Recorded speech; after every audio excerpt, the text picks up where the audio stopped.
my name is Shepard Rowan, and my project is on the history of speed cubing. Now, you may be wondering, what even is speed cubing? Well, you may be familiar with the Rubik's Cube. Speed cubing is simply solving the Rubik's Cube really fast. But before I get into speed cubing, I'm going to have to talk about normal cubing. Or, I guess, slow cubing. Our story begins with a guy called Erno Rubik. Mr. Rubik was born in Hungary in 1974. When he was 30 years old, he created the first Rubik's Cube made out of wooden blocks, as you can see in this picture. It was held together with paper clips and elastic bands, but then he eventually found a way to interlock the pieces using a core mechanism. Poll: how many of you have ever had a Rubik's Cube before?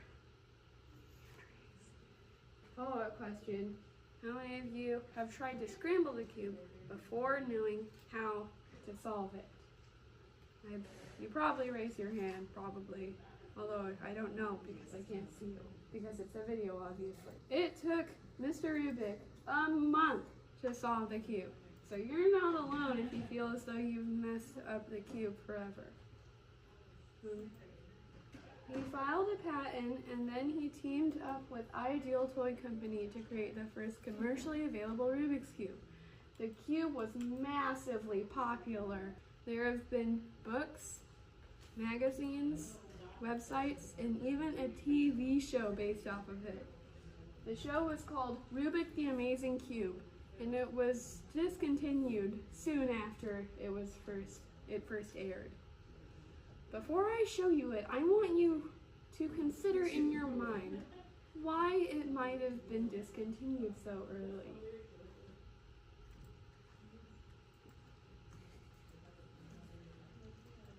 Yeah.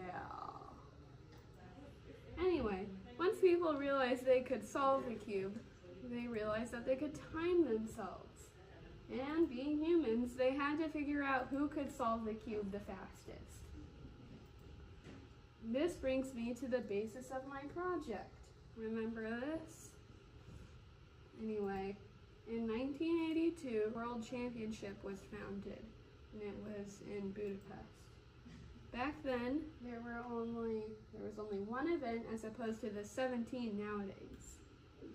Today, we have 2x2 to 7x7, and blindfolded and one-handed solves, not to mention all of the other twisty puzzles, and the average solves where you solve it multiple times and then take the average times.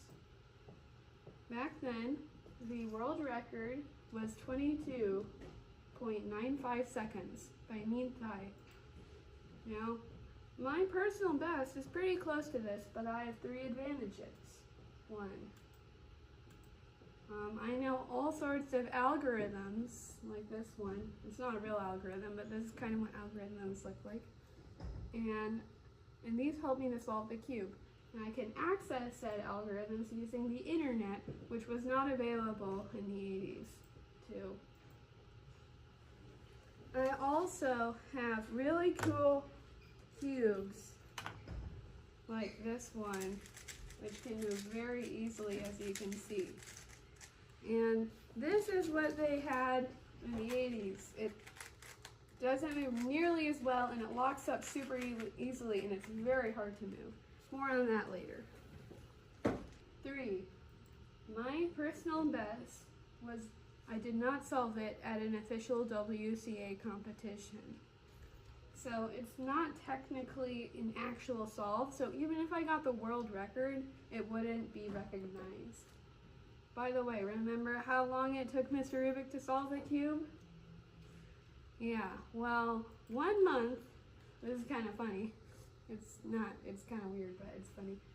1 month is equivalent to 2,670,400 seconds.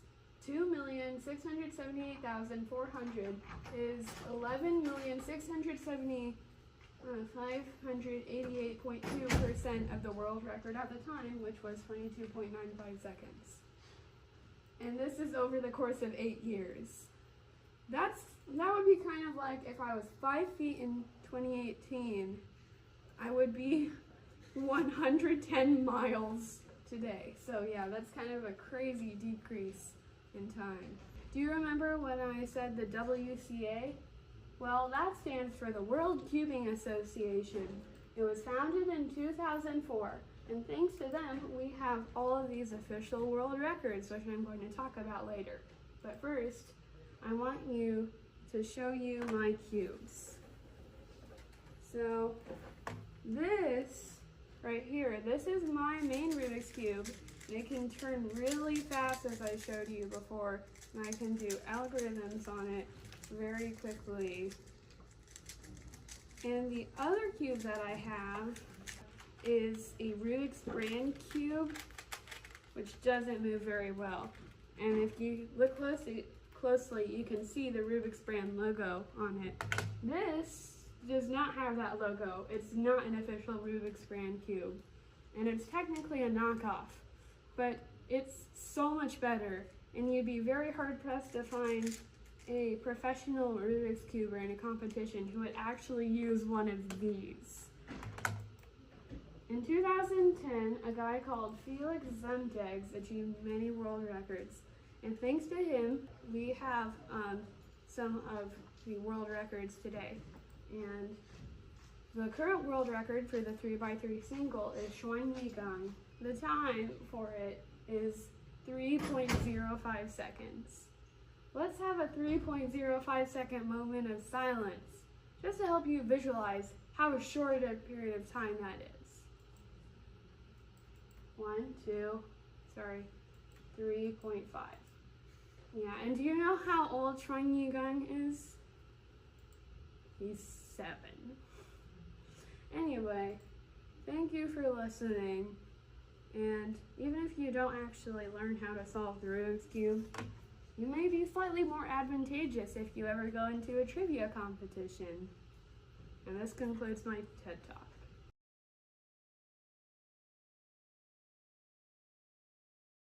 Hello, it's me again, me from the future.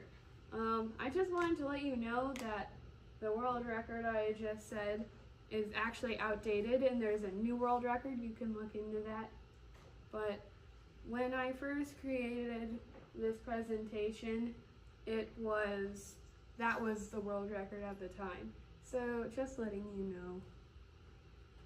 Oh, and also here's the photo credit, the works cited, and the photo credit. Yeah.